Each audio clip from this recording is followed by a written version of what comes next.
We'll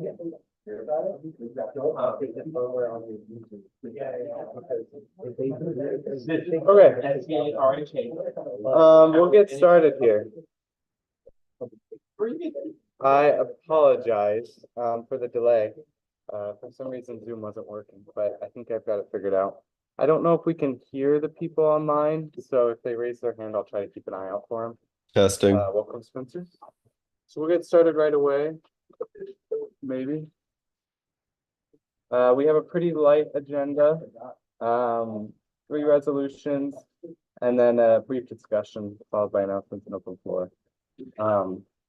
So I'll start off with the resolution that I wrote, which was a tribute to Mark Shanley.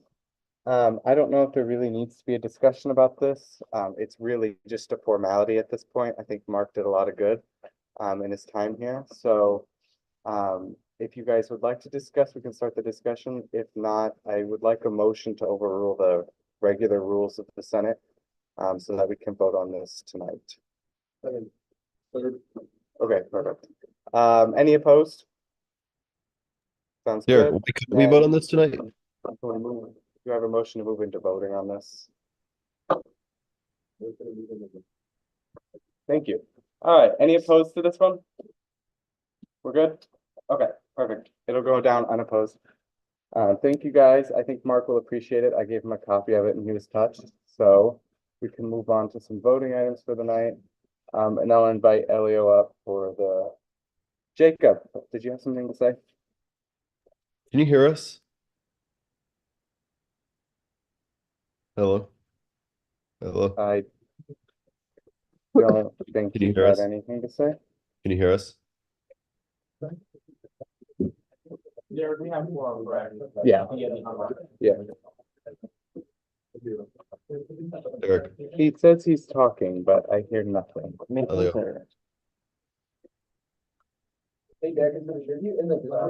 Yeah, it's under legislative comments, I believe. Sorry.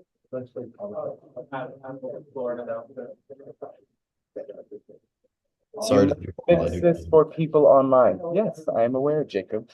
I'm not going to right now. So, Okay. Elio, I'll let you go ahead. I'll try to figure it out. Cool. So this is now the second reading of the Freedom of the Press's resolution, not amendment. I know it's named amendment in Senate agendas. It is a resolution. Don't confuse that. But the TLDR, Too Lazy Didn't Read version is basically recognizing that Tech News is its own separate entity and is entitled to its own opinions of SGA whenever it wants without any repercussions from us. Please read it if you want to go into more detail. But do I have any questions? Maya? So I guess I'll start, I'll ask you again, because it's already stated in Tech News that it's already its own independent source, free of any censorship. What I can read you the part for the second. I'm aware of which part you're speaking of. So again, I'm not really understanding what the point of this is. When it's already stated within Tech News that they are independent and there's already no censorship, they're already allowed to say what they want to say. I don't understand why we're kind of going out of our way to acknowledge this again. Think of it this way. In 2 years, say maybe 3 years, let's give it a generous time, you and I are not here. We are no longer part of this university. We're no longer part of SGA. Say in 2 or 3 years, this resolution has not passed. SGA is completely unaware, maybe, that that constitutional clause exists in Tech News' constitution. They might make the assumption that they could start retaliating against Tech News. That is basically what I'm trying to prevent with this resolution. It is a way of both protecting Tech News in the future and also making sure and reaffirming that clause that they have in their constitution by also giving our side of that affirmation. It is a mutual sort of agreement.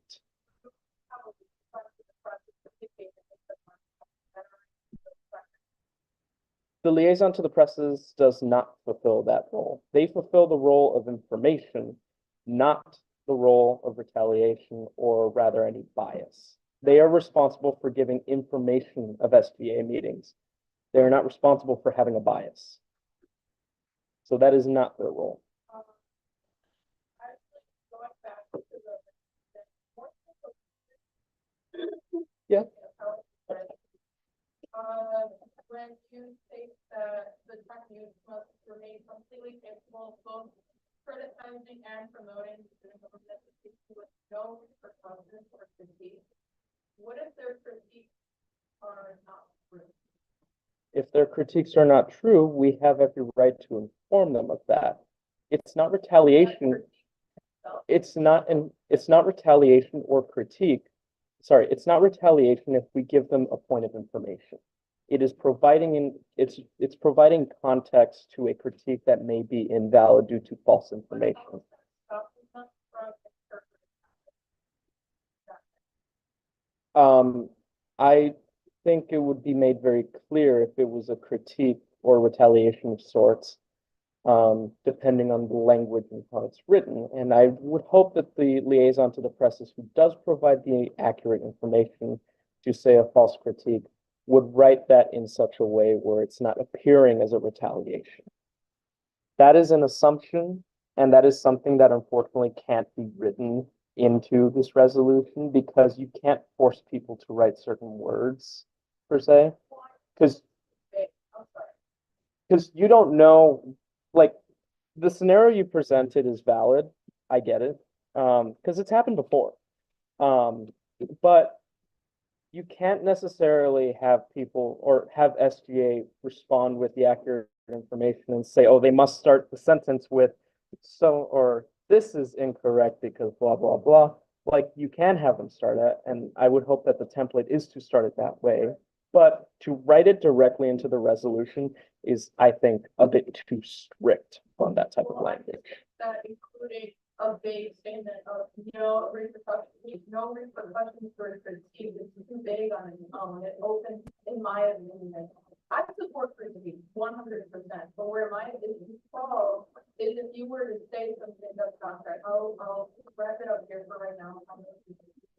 Okay, Tess, I know, who wants to go first? Quick? So one of the things to keep in mind is there is a very large difference between critique and spreading misinformation. And there have been situations in the past where Tech News has criticized SGA in a civil manner and has been retaliated on by SGA. Are you able to provide an example? I don't have a specific example right now, but it has happened in the past few years.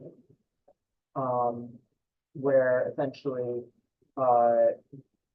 some tech news authors, criticized some actions by SGA, and SGA exec, went and, tried to get tech news shut down because of that. That's fair. That is what's trying to be avoided by this resolution. So Jim is saying that they can't really hear, so speak on. Speakers. Is it on the desktop? No, the speakers. Question? I have two questions actually. Yeah. One, so Tech News is like the de facto publication of the school. We're putting in this that like Tech News, can say what they want, they can speak what they want, try to get it. But like, why limit it to them? And then the second part of that is, what is retaliation? So I feel like now we're giving Tech News, like, if you pass this resolution, the way it's worded, like, they can say like, oh, we don't like the way that this was interpreted by SBA, or if a certain senator said something, they can say it's a full retaliation of SBA. Okay. The actions of one, like, individual senator, the way this resolution is written, like, if I disagreed with something Tech News posted, like, we'll get it 2 years down the line, like, you and I are both gone, I'll be a third year. I don't like what Tech News posted, and let's say, like, I post something about it, and whoever's running Tech News then can pull up the resolution and be like, okay, we're gonna take this as all of SGA as a retaliation, but it's not like, retaliation is a really vague word, like, I'm trying to get a grasp of what it is, but I'm not really finding any examples.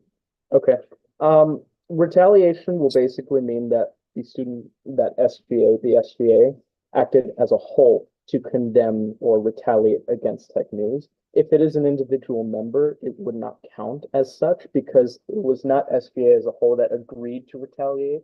Would that It be was an, expressed in the language of the resolution? I would propose that you motion to have Okay. that, to basically have it conditionally passed that I rewrite that language because I actually do agree with you and I thank you for bringing up that point. Did you have a second question? The second question was just what, I mean, those were, the other one was why limit it to tech news? Mostly because they're the only, like news sort of paper on campus. I don't know of any initiatives right now that are set up to have a second newspaper on campus. No, but this is long term, right? This is long-term, and the language was written in a way that not only does it recognize Tech News, but its successors. So if Tech News were to, Tech news is rivals. That's kind of sense. uh, I'm saying, but that's what I'm saying, like, you go to like. We're Those gonna put a don't speaker exist- person Those don't in. exist now, but 5 years from now, this resolution is still gonna be passed by the SBA. And there is a very real possibility that there's a website that actually, a student organization that spreads news for Illinois tech students that rivals Tech News. And if there's a clause that protects Tech News and not the rival, then if somebody in Tech News was in SGA, they could retaliate against the opposing organization to make Tech News. You see what I'm saying? Like, I'm gonna put this line of conversation off. We have one more minute. Ben, do you have a question? can I have a motion to extend the time? I have Yeah. motion to extend by 5. Second, Yeah, Any opposed? Okay. yeah, if I can, I'd like to finish your thought, Yeah. really quick. That is language that I could also write into this. I would love it if you could help me write that in, Yeah. actually. Because that actually does bring up a very good point, so. I have a remark. Hi, Can you hear me? yeah, I'm answering Ben's question right now. Yeah, so I guess my own question is it possible that like Tech News could behave in a way where it would be suitable for SJ to retaliate? And I'm just gonna give a really extreme example. I don't think it's actually gonna happen. I'm just gonna give it a really extreme example. Right? Let's say, I think you said, 2 years from now, you guys would be gone, SJ could be. Yeah. Right? So let's say 5 years from now, current people at Tech News and product could be killed.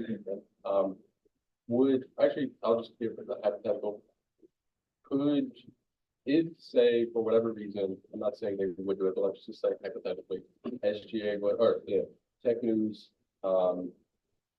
is just, whenever they write something, they intentionally write to deceive or lie. I'm not saying they do that, I'm not saying that their members want to do that.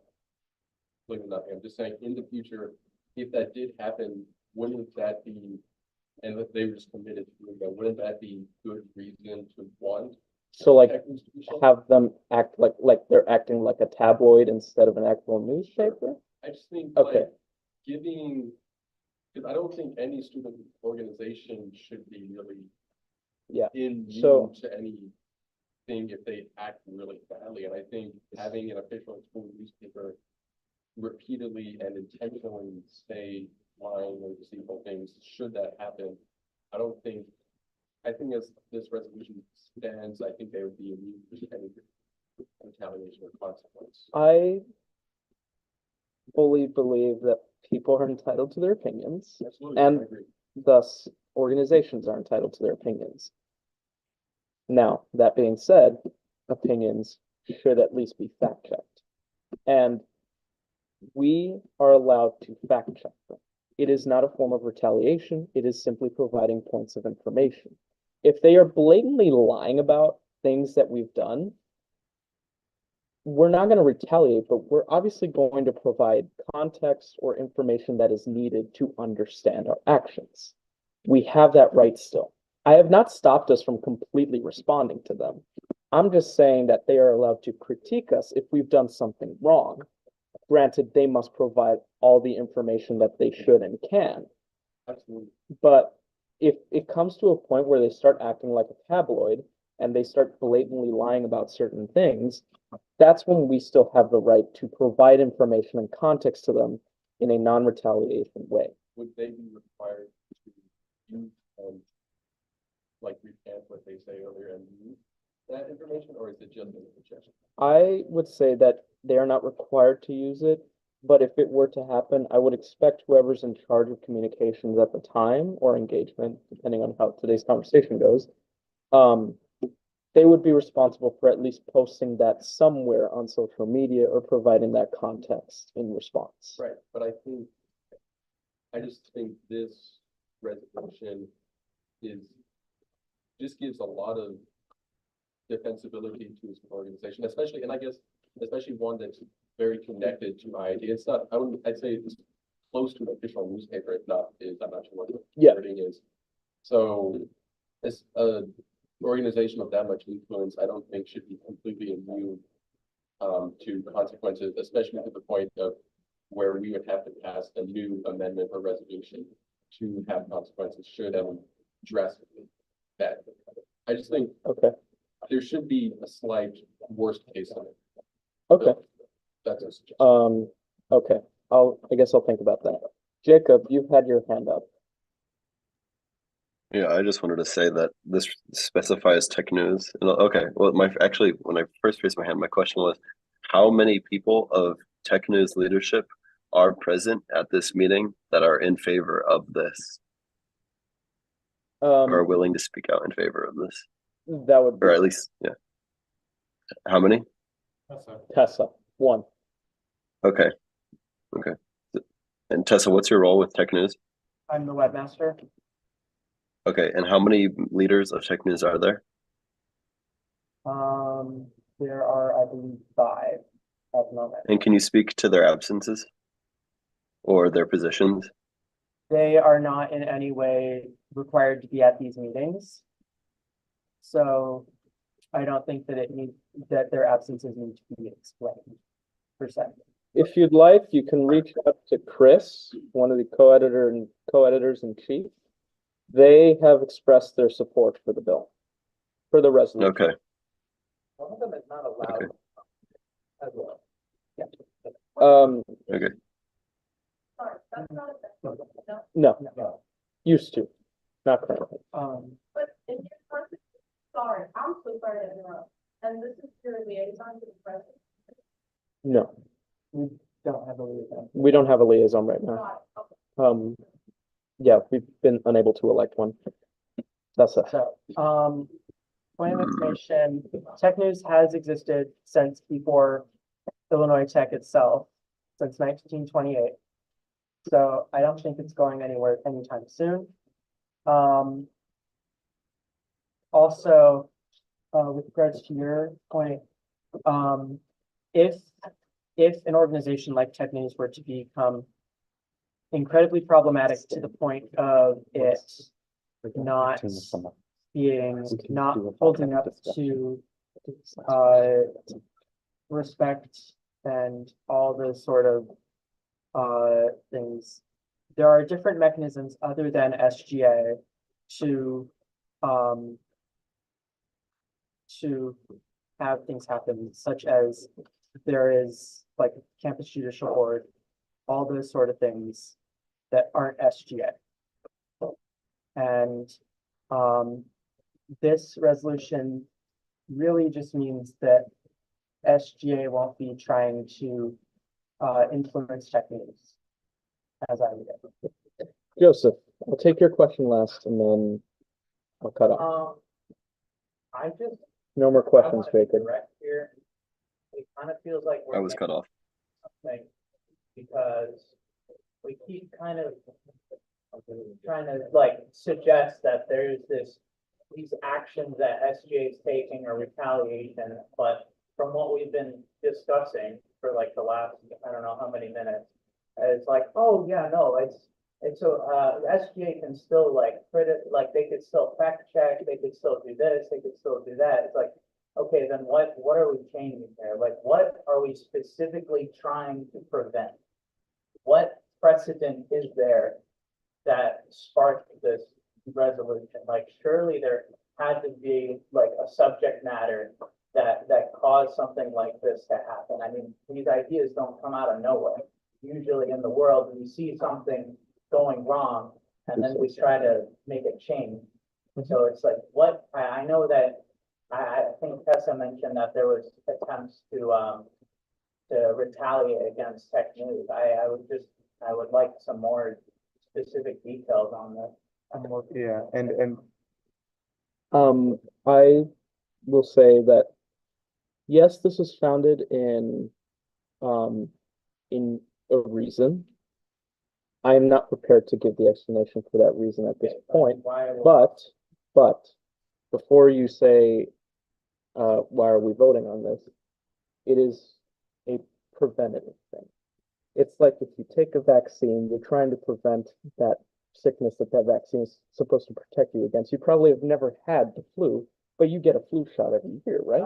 I believe in the interest of transparency, I think, we should be able to. I think, know I what's think on this stuff. conversation has gone I- far enough. I would like, I think, second. I think that this is where we're moving with this. Yeah, If there's Just no table opposed to tabling it this Table week, it. I think we can move on. Yeah, most We're of the good. table it Okay. on the grounds of two reasons. One, it has changed since their first reading, so therefore it does not allow for this to be considered to be second reading. And also, we have observed in the last couple minutes of conversation that there are several issues with the Yes. resolution that needs to be. I think the second reading, it's allowed. Seconded. Okay, perfect. We will move on. Thank you guys for that very fun discussion. Elio, you get to stay up here. You're so popular. Allegedly. So we'll move on to this. Okay, so the next one is an amendment, not a resolution, an amendment, and there is language written into the executive, into the bylaws and into the Constitution. If you want to look for the constitutional section, it's Article 3, Section 2, the election of officers. And if you want to look at it in the bylaws, it is Article 1 of the Election Code, Section 3, specifically number 3 in that section. The TLDR, too lazy didn't read version of this amendment, is basically saying student government executive board members executive board nominees are required to basically be here for the entire calendar year from the point that they are elected to the next election. They would be disqualified if at some point they decide they quit without any sort of proper reason, or if they knowingly get elected without, if they knowingly get elected knowing that they won't be here the full year. Though there's already a rule written in there that if they are not here for the full year, they cannot literally accept the nomination. But read it over and I can go over any questions that you guys have. I have a question. Bylaws, Article 1, Election Code, Section 3, line Is it all the bolded? Yeah, that bolded that says 3, 3.1, and 3.11. I also have a point of information for this one. I reached out to Rashali, the Chief Justice. She decided that because this is during election season, that if this is passed, it has to go to a judicial board hearing, and they also have to rule in favor of it. If it's passed, it will go into effect for every subsequent election. If it's passed by a 2/3 majority. But if it's passed and we want it to be enacted in this election, the judicial board will have to hear it as well. Yeah. So that's. I have a question though. Yeah. So if we pass it, it's passed for subsequent years, and if we pass it and we pass it, it's passed for this. Yeah, if they rule that it's, I also noticed that it already has that in the nomination form.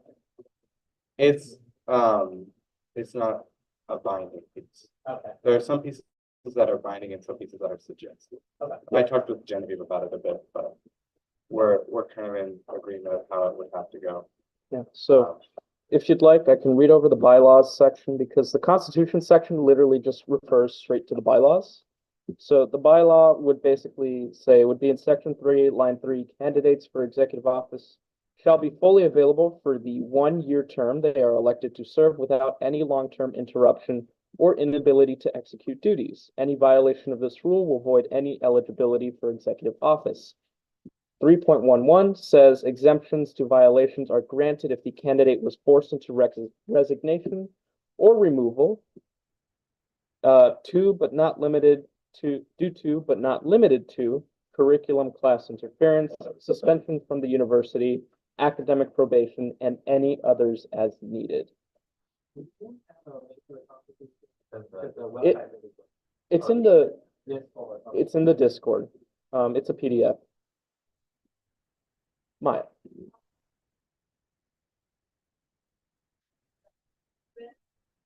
And the other kind of, it's more of a liquid. Yeah. Voting every month. I almost feel that maybe we should try to indicate as many instances that this will happen, and then any others as needed as decided by the municipal board. Because I feel like, if you add any others as needed, who's gonna decide what's needed, what's covered under that interpretation? Okay, so you're suggesting adding as determined by the judicial board? Right, for.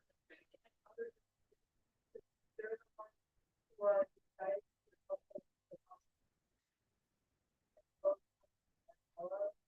So there's one forcing the governing document. Yeah. So I don't feel like it should be acknowledged that if there's any other circumstance, it will be brought to the judicial board. I think it's go on. Yeah. I'll be completely honest with you. These are the only circumstances I could think of at the time. If you have any more that we could write into this line, I will accept them. I don't, but that's, I haven't been this. Yeah. Very small. So I haven't really seen different elections happening or different people coming into roles. It's just more of a precaution. Yeah. Rather than Yeah. that, you know, who's allowed to dictate what are the other exemptions, what's the violation. Yeah. Yeah, and really, that goes up to anyone. If you know of a situation or circumstance that you think is out of reach or like out of the control of someone that would maybe force them into a resignation or removal, please do let me know. We could write this in. Again, I will suggest what I suggested with the resolution. If you want language change, please suggest that it be conditionally passed with a language change, so that we don't have to deny it and then have to go through another 2 readings of this. So yeah, any other questions, comments, concerns? Mike? Inability to execute, again, it's kind of like, the duties are outlined in the Constitution, so it's almost kind of fair to be like, you know, these duties are outlined in the Constitution as you're running, it's already outlined that you should read the Constitution to be eligible candidate. Yeah. But just to make it clear that these duties are stemming from the Constitution, they're not kind of like brought up. So you're suggesting another language change? Okay, Sorry. yeah, that's fine. Cool. Anybody else? Comments, questions, or concerns? I would like no threats, though, please. Sorry. You're good. I wouldn't be doing my job if I didn't answer questions. Don't worry. I don't, this is kind of a job thing. Mhm. Like, I would think that people already out. This amendment? 1 year term. My understanding, the 1 year term was out. It's a suggestion. Yeah, it's not an official constitutional thing or a bylaw thing. It is a suggestion. This, this, this would make it a requirement. So yeah. Motion, no, somebody do that. Okay. Do I have a second? Can you clarify on, I'm looking at the actual like doc that has the whereas. The Okay. actual, like, amendment of the Which, Constitution or bylaws. which line? Where it says the replacement executive must be present throughout the end, through the end of the term until the next election. Can you clarify on that just a little bit? It's kind of, Sorry, which line? it's this paragraph, Fifth paragraph. Okay, 1, 2, 3, 4, 5. just clarify on like the part of that Um, regarding the replacement. Just so I could read it for those who are on Zoom. Whereas if a position is to become vacant during the calendar year due to impeachment or resignation, the replacement executive must be present through the end of the term until the next election. So that basically just saying that they fall under the same rules. They fall under the same rules, and that's actually written into the Constitution as well. The appointment of a succeeding officer after the removal or resignation of a current executive officer shall strictly abide to the rules as set by Article 1, Section 3, subsection 3, line 3.1 of the bylaws. So that is written into the Constitution. And then another question, for that penalty of being ineligible to run for the next executive election, is that only if there isn't that acute reason? What do you mean? So it says in there that there is that penalty for that you can't run for the next executive election if you fail to be present for the entire term. So what you're saying is like if they didn't have a choice, If like one of those exclusions is met, are they still ineligible for the following? no, and I think that was written in there as well. This is a pretty long amendment, not that long, but I know it's kind of convoluted and confusing. No, that's written in there that they will not be disqualified, or if it's not written in there, I would, so. In the amendment, but So when it refers to it in the Constitution, you refer to the bylaws. The bylaws will then circle back to the exemptions. But where does it have that penalty? Did you have the penalty listed in there and Oh, I see what I did. Okay, I did not write the penalty. I would suggest passing this conditionally where I would rewrite or just simply write that in. Yeah. That's our time for question and answer. Do you mind if I take one last question from Jacob? Is there a motion? I'll motion to allow for the. Okay. Okay, Any vote? okay. Jacob, you're the last one to speak, so go ahead. Yes, Rez is here. I'm fine. Oh, okay. Okay. Never mind. Cool. You want to move on, motion to move to discussion? I would like to make a motion to table this on the condition that it is not completed and it has also been expanded since the last week. I would suggest that we vote for it conditionally in that we rewrite the language that needs to be rewritten or write the language in that needs to be written, just so that we can get this on before the end of nominations.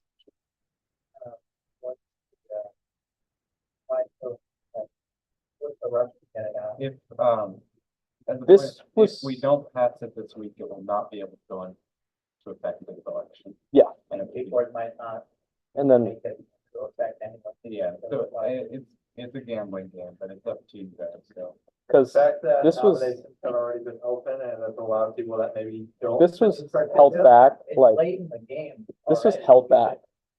This Put was, some time into it, make sure it's done right, before just. again, this was held back.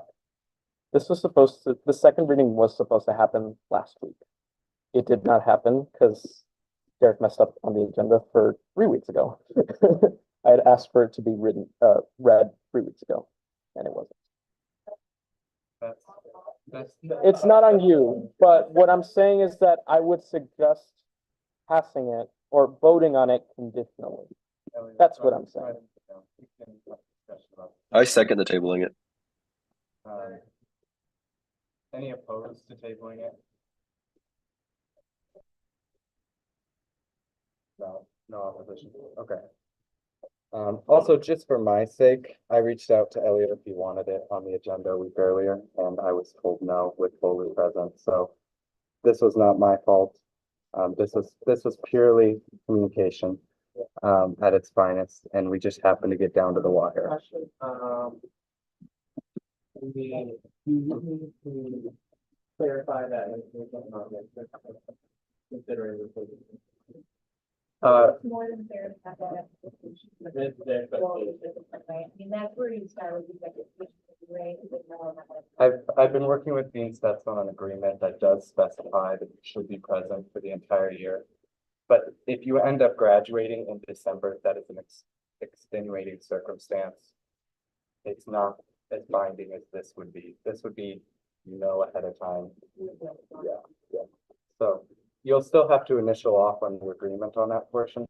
But if there is an extenuating circumstance that you're gonna graduate December, it's not gonna stop you, since we're tabling this. So with that, you guys don't get to vote today. Everybody say aw. We will move on to discussion. Elio, do you still want this discussion to happen?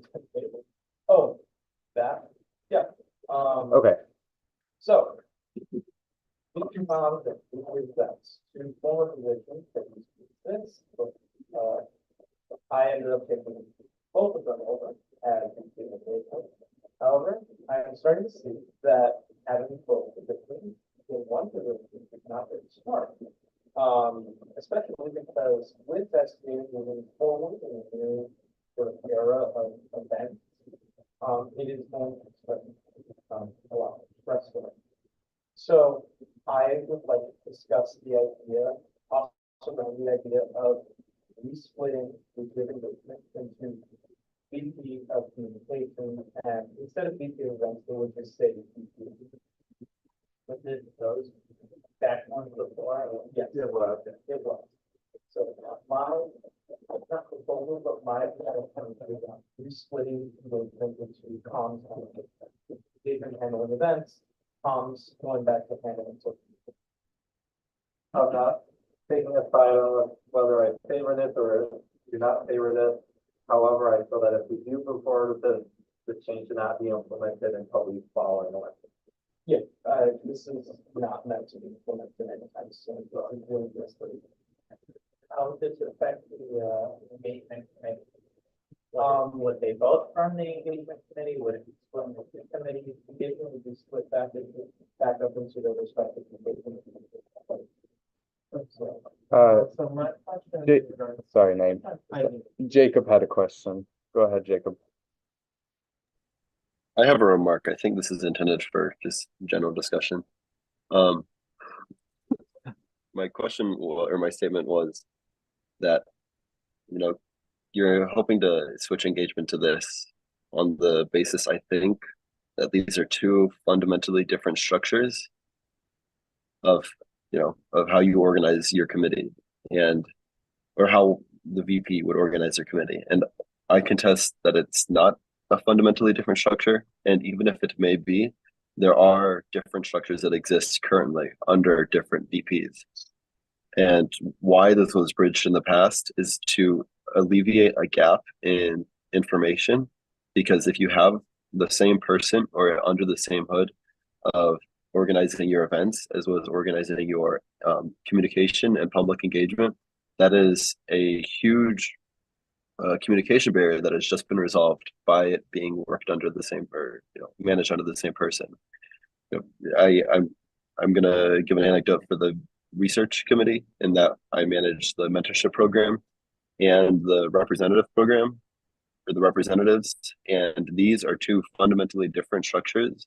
And though one may say that there could be a head of mentorship and a head of research, and yes, there actually are, this is still overseen under the breadth of research because it's important to have this communication and one person overseeing both. And so I say that this one person should oversee both of these as well, because without that, you have, again, what we had back when I think it was,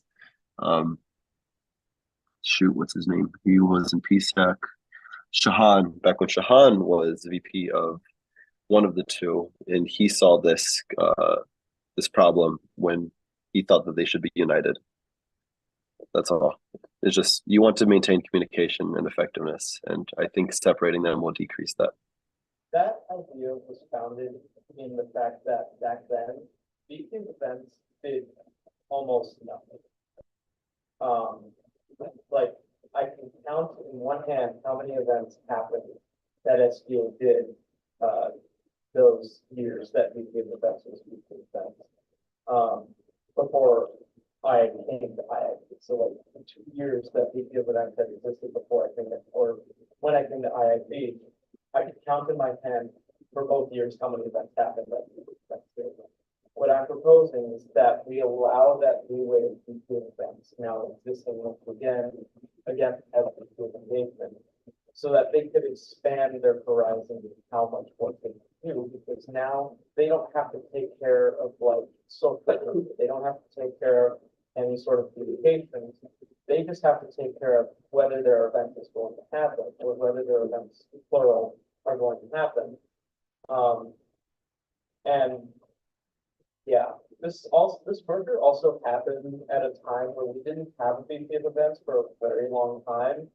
And the idea was genuinely innocent, in its creation. It was meant to sort of bridge that gap, but it was also because we just didn't have an events chair.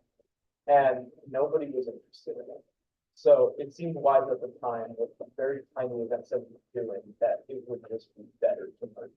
Naeem, do you have a question or? No, I have well, both of the endpoint of question, because I was here at the time, I was there at the time this decision happened. I had some reservations regarding this.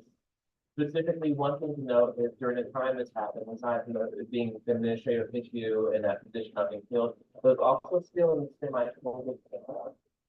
Obviously, VP of events would seem less utility in a COVID world, right?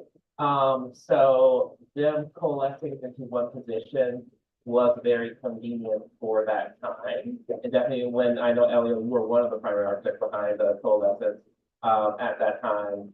But it seems easier. Jacob makes a good point regarding obviously, well, you don't have two people doing the same jobs and one person can obviously keep things in coordination with both communications and events, but at the same time, now you're only half the power, or first of power per se.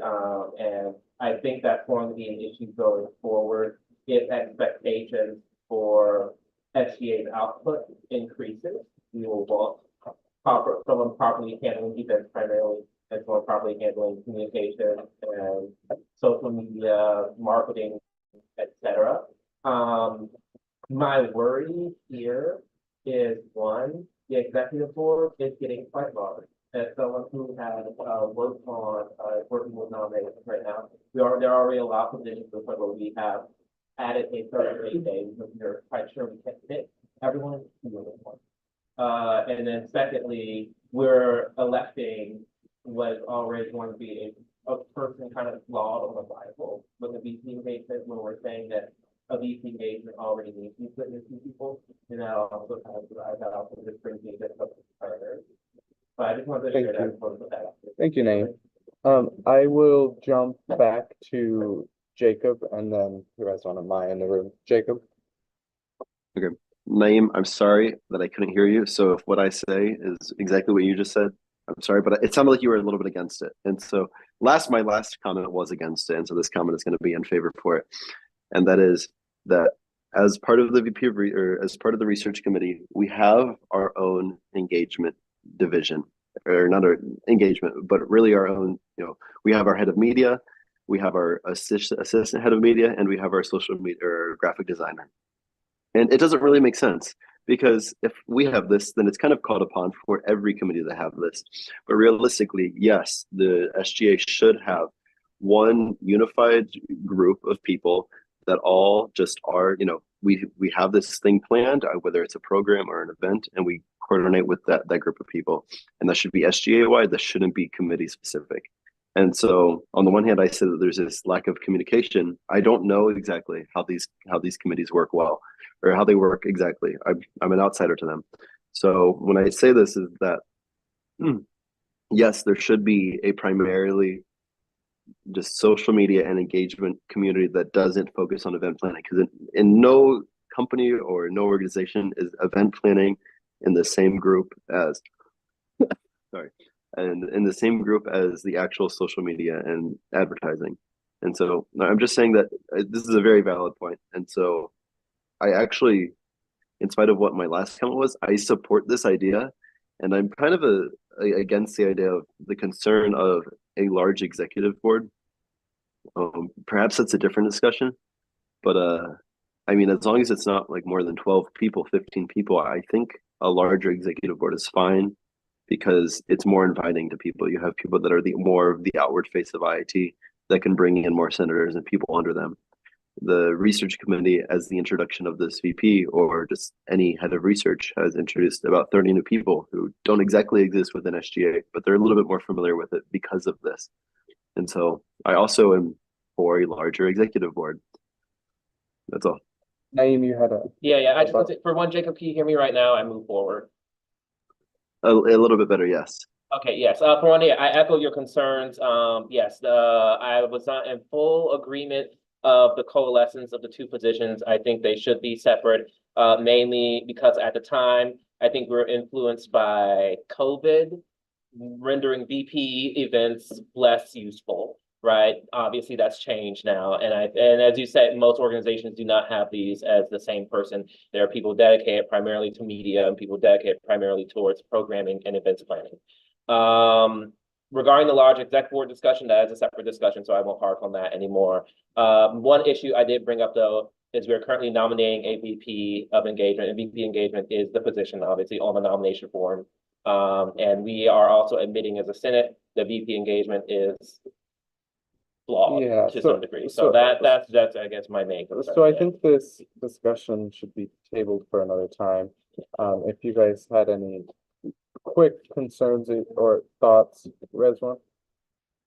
I just wanna say that I'm not in favor of this, because I don't know why we're still talking about, that singular position.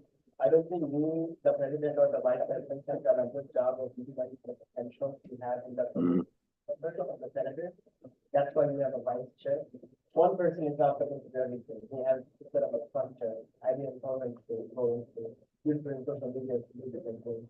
So, and I think this is the scope of like a person. We, right now, we can attract enough people to take up enough positions. We cannot be thinking about expanding board where some people, no one's gonna take a VP for that, like that's the only thing. There's like a lot of things that are under that umbrella. So I think we just have to do a better job of moving on the and we can find out. That's my opinion. Actually, that was going to be my point. Actually, I wanted to ask, how many active senators do you have in the engagement committee? I cannot do that. I mean, like, as of Give a range. I would say about 4, 5, okay. So, For a point of reference, the last engagement committee, I believe it was me, Elio, and one other senator. so, yeah, like, the one said, I feel like there's not enough senators to help you reach the potential of the engagement committee, and I think that's where the issue lies. I know that, Jacob, can you hear me okay back there? He can't hear you. Not at all. Not at all. Thank you for asking. Hold on, because I want to make a point, hold on. Yeah. From now on, everybody, I've just talked with Jacob. He can't hear anything. If you guys just want to come up here, the microphone's like right at the How bottom about of now? the speaker. Better. Yes, Maya, so eloquent. Thank you. Thank you for the reassurance. Anyway, so, I mean, just kind of going over Jacob's point of getting a larger exec board. How are we gonna get a larger exec board if we don't even have enough people interested to participate in the Senate? One being in the exec board is participating with the Senate in some degree. So, I mean, that's my 2 cents on it, Jacob. Sorry that we don't really. But anyway, I feel like using more senators, utilizing that delegation. I feel like once the delegation aspect is really solidified, then you'll reach the maximum. So. I have one minor point to add on to that. You guys have 10 seconds. There's currently Can we- yeah, Yeah, so I have the committee assignment roster pulled up right now. Engagement currently has 6 people listed as being a part of the engagement committee, as well as we are also lacking 6 members from the seminar. Just want to make sure that's open.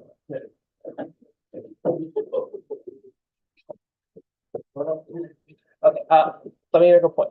When it comes to having an established executive position, one specifically for comms and one specifically for events, people can get elected into that and are not necessarily guaranteed, because obviously people resign and whatnot, but we're trying to make it, very clear with the amendment, the previous amendment, that we want people to stay the whole year.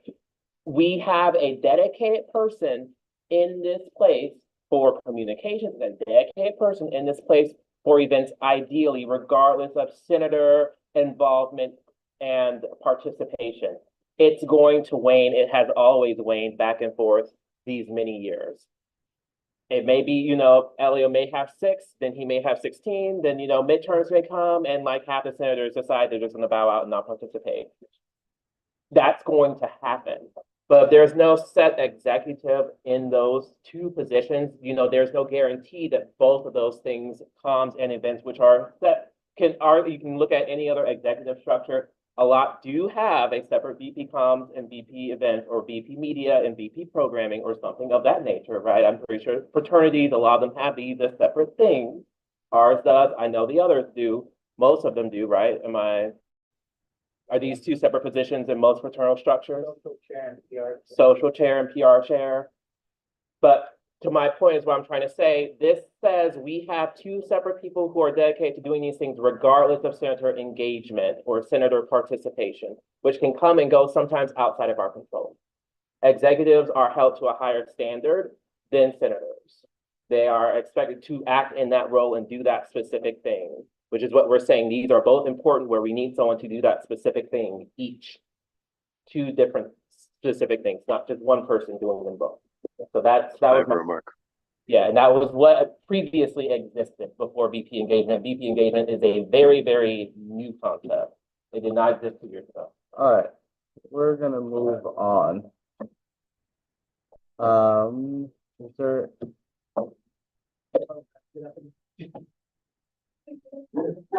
Okay, Naeem. come on, I don't really. I actually put that down. Oh, sorry, Andrew. I just figured coming from, food advisory board, to share this with everybody that's here, just to make you all aware. Towns goes, Go-Around goes, Psychiatric Market goes, then Jonathan Anderson's Cafes goes, and as well as the Bog. Center Court is open, at the times listed there, and then, correct me if I'm wrong, Dean said, but they said that, your regular meal flight will be working at Center Court as well. Yeah, you should not have to do, Yeah. or 90 Right. hours. Yeah. And you know why we're closing it? Yeah, new furniture. So they're getting rid of all the furniture that's in there, to look really good. Do we know if occupancy is going to be able to increase?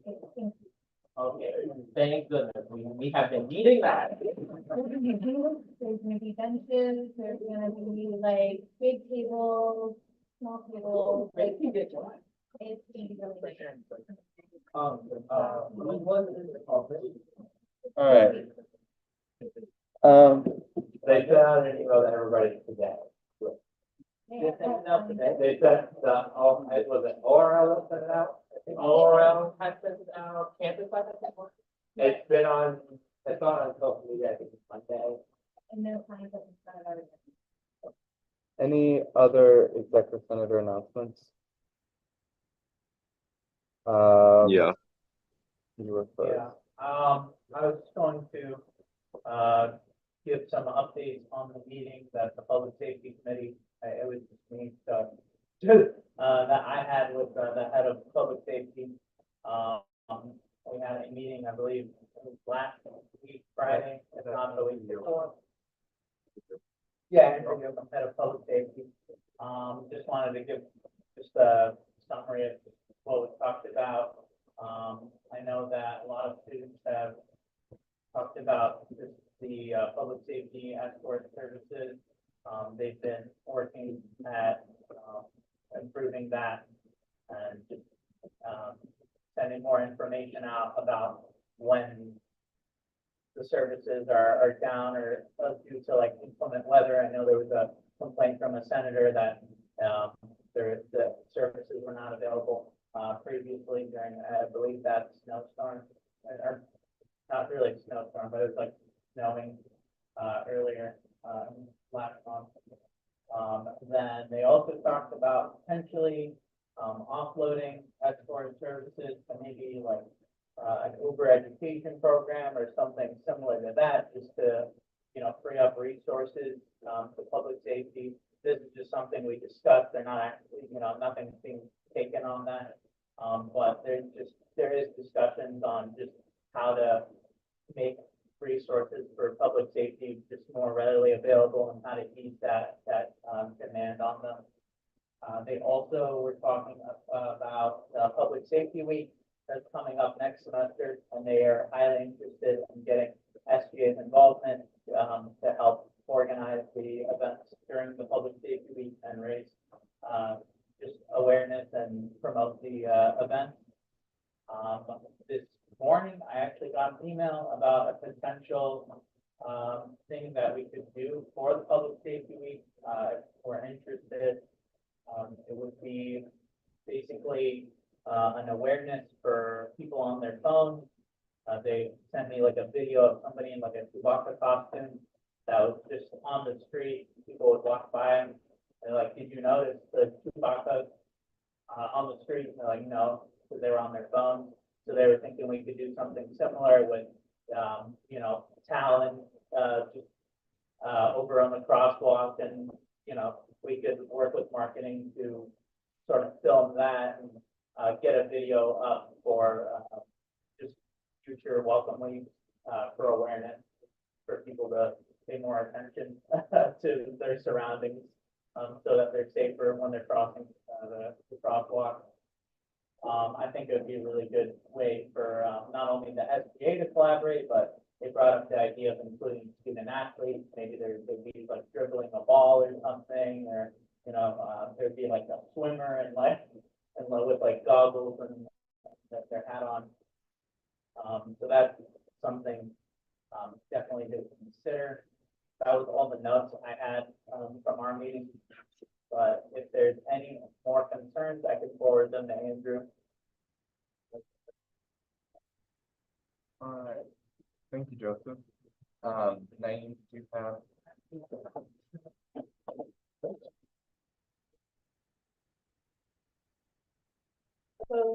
Okay, so there are a couple things for residents, but I'll take the residents stuff only up here. Specifically, that needs to be known. Mine will be partially announcements, partially at being set. And we're doing the same thing tomorrow at the RHA meeting, which, by the way, RHA is tomorrow at 9:15 p.m. I'll send the link again in the SGA Residents Live chat if you all like to attend. Otherwise, anyone who is a resident gets the email. Anyone who is one of the Residents Live committee senators, if you're on that list, or a floor rep, you also get the email. An SGA exec. So we've had a few things happen this week. The first thing I want to ask about was specifically with the elevators. We've had some come online from being in disrepair to then going back offline. And we've had some new ones also go back offline. We're trying to understand what's been going on with the elevators. It's been an ongoing multi-month issue. Could you provide any insight? I know it's an outside contractor, at the very least, but yeah. Row Village, what I know is the Row Village elevators are old, even though they're not that old, but they are old. And so the elevator companies have, they're like custom things. You make the parts, but they don't have to set them up. So that's something that that's what it takes for the Row Village. The Carmen one, I'm not sure what happened. The part, they're brand new elevators, so it really didn't have to wait that long, but I haven't talked to people to figure out what the delay is. I know it was repaired on Friday, but now I understand it's broken. And in Carmen, because one elevator, like there are two elevators, people get that like it's still with the want to go all the way down to the basement, or you're not able to walk down the stairs, which is why there's an elevator, so we're working with those. Okay. We should be up and running tomorrow, that's. Anything about Cunningham? And yeah, Oh, I don't know about. the Cunningham one was the other one, though. One of my 17 times. Yeah. It was not Kasich, correct? Cunningham. is- Cunningham. Kasich as well. Kasich is, oh, It takes 20 seconds to get an elevator to even start moving.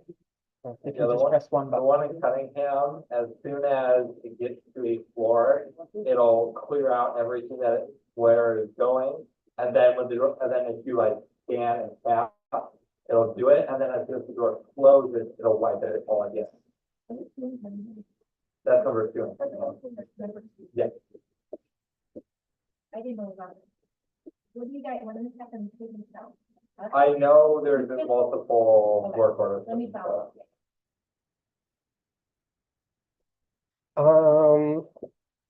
but this is my language, I'll take a picture of it, but, okay, so that was the first concern. The second one that's been, levied against us, and this was even before the housing applications went out, because we were worried as to what the number was going to be. So last year around this time, the, housing deposit price jumped from $300 to $600, and we had asked as to why that jump had occurred. This year, it's still at the $600 price. So I guess my question is kind of why is it that high? This is just the same concern we had this time last year. And also, what financial aid avenues exist for residents? Should they not be able to pay that $600? So financial aid is reviewing any request to waive that payment. Okay, and the request go through the housing department or? It wasn't clarified on the email like it was last year. I know last year they included the thing, the email so-and-so for concerns, and I did not see that this year.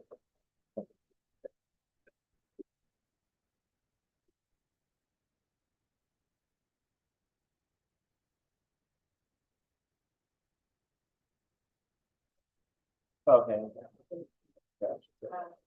In terms of the $600, it's a prepayment, it goes toward your entire, it goes toward your final bill, so it's just $600 that you have to pay last later.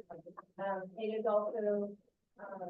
also meant for if people cancel after a certain period of time, they will lose that, like, the $600 is for this, which is very typical of any kind of thing, anytime you're trying to book something, and then you revoke and you renege on your booking, then money could get lost. So depending on the timing, that $600 is there to, encourage you to make a commitment as well as, a commitment.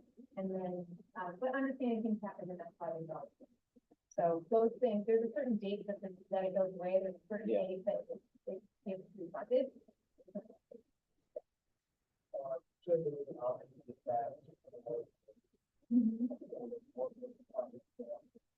I'm going to send an email. Okay, thank you. If you could update me, Dean, that as soon as either like on GChat or whatever email, before the RHA meeting tomorrow, that would be great because residents are just looking for that, that option. We had that last year. I know it's pretty simple to get that waived. So, okay. Yeah, because I also informed me that person was doing everything, like this specific job on the back end. So I was like, We have. Okay. so is there like a reason why it's double? The main question is there a reason why the cost doubled for the deposit? So that it was $300 for the 2022-2023 year. Yeah. I don't know why. Right, okay. Okay, okay, thank you. Not to cut you off. That's, that's about all okay.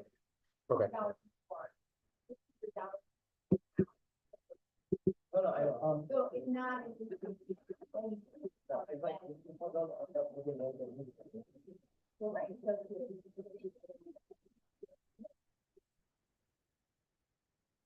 Is there any reason why the deposit is being paid? But before you can then start the room selection process. Because I know for myself, at least, I am currently trying to find whether or not I will be staying on campus. And having this massive burden to even get the possibility to stay on campus that I have to commit to right now. That means that there is more financial difficulty if I do want to not stay on campus. And it just makes the process a lot more difficult. Well, you don't have to do it, like, you're what, for the first year? So you don't technically have to do it right away, you can explore other options. First and second years have a little bit different, but you have a little more time. Now, if you're talking about getting a room that you really want versus like knowing you're gonna live in the room you want versus live off campus, I understand that if there's wondering if there's access to it. So, but we can think about that. Honestly, in alternatives, like I don't know the rationale other than what I've already explained, that you want to pay books and you want to know people are coming. That being said, if you put your $600 down, there's a date where you can get it back. So, you know, there it is a little more.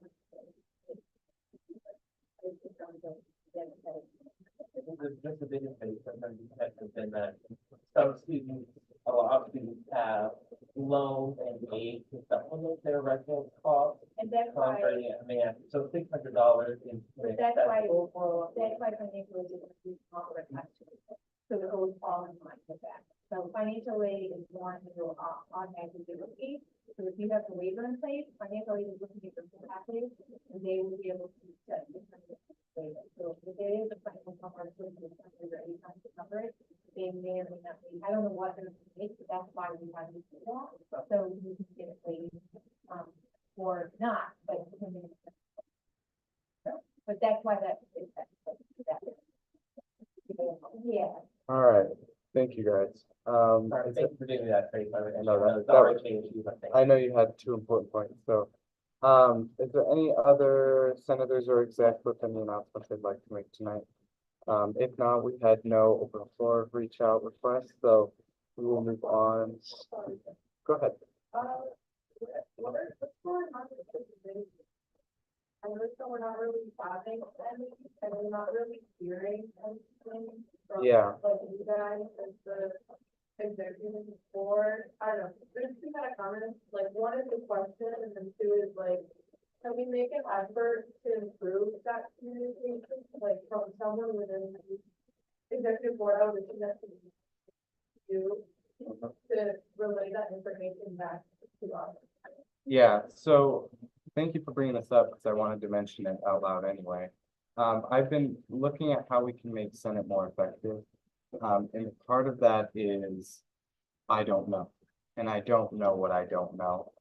So I've been trying to gather some information from a bunch of different people and asking them. I had a really interesting conversation with Vikash earlier today, the senator as well, about how we can structure this so that it's more beneficial for the senators here rather than for the executives who want to talk about whatever it is we have to talk about at that meeting. So I'm trying to figure out a way that we can make committee meetings useful.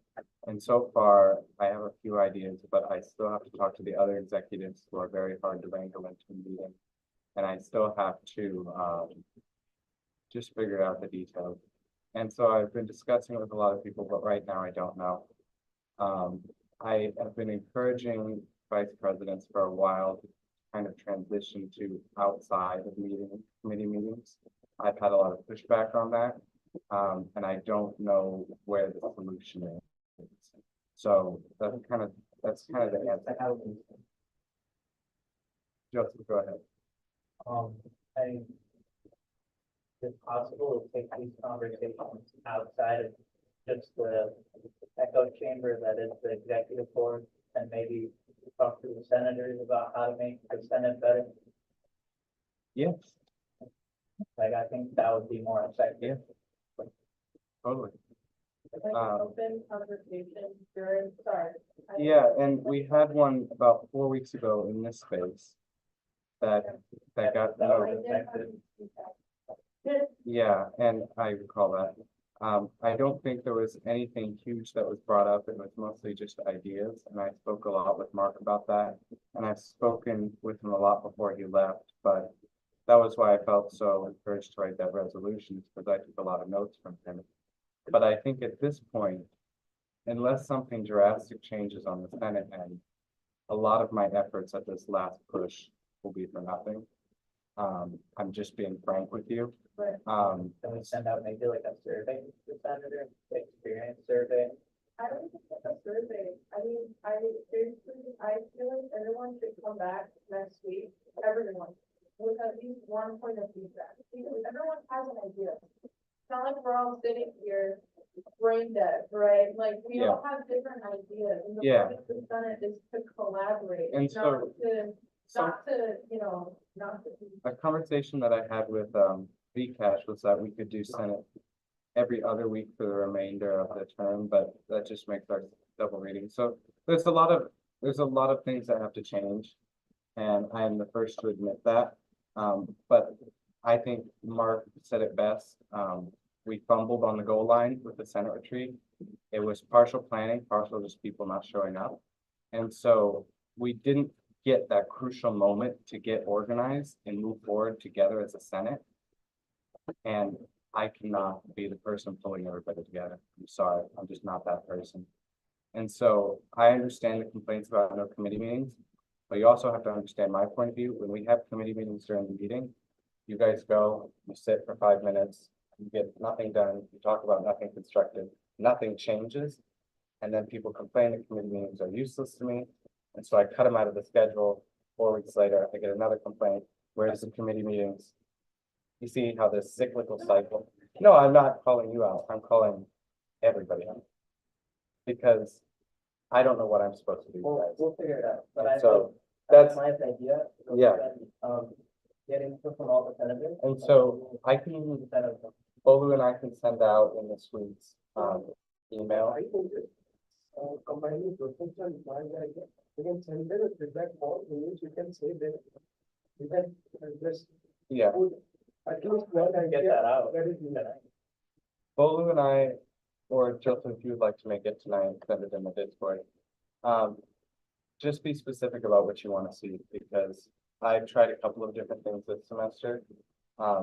But we're not all on the same foot, and that makes it nearly impossible to move forward. Your list is a problem. Can we hear what Tessa was going to say? Tessa, did you have something to say? Okay. After Maya remarked, Tessa slightly raised her hand. I don't want to put you on the spot, Tessa. I said two. Probably.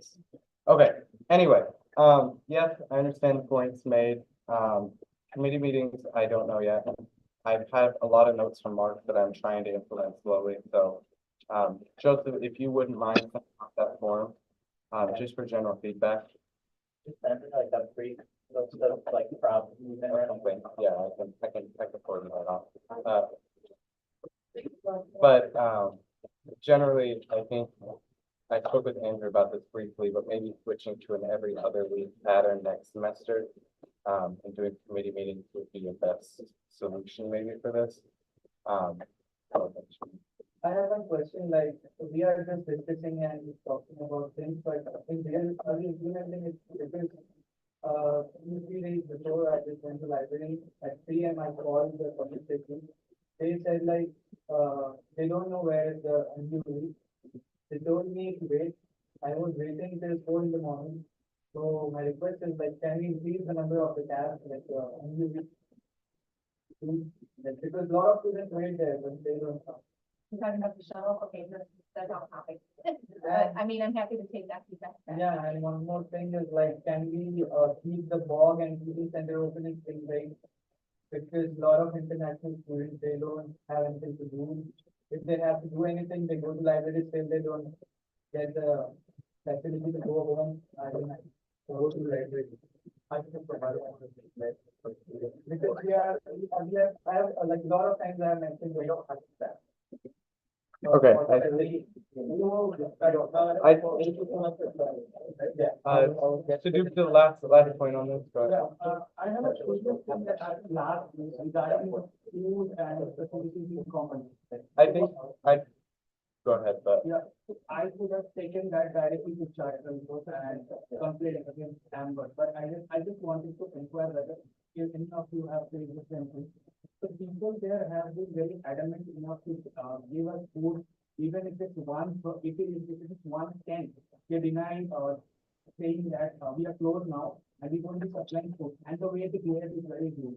Which is why like most of my friends have stopped going to comments on those days. You mean at like 8:10 p.m.? The global grounds and the global routes are open till 1:30, it's the official time. So they deny, food when. Or you mean the cafe? No, in the common, right, the global routes. Yeah. So even if we go at 1 or 1:05, they deny the food and it's the behavior, it's not the food, it's the behavior, it's very rude and people. I think this is, this is a conversation that can happen with Andrew. Do we have a motion to adjourn at this point? Motion to adjourn. If there's any side conversations, Sadupta, Andrew, that.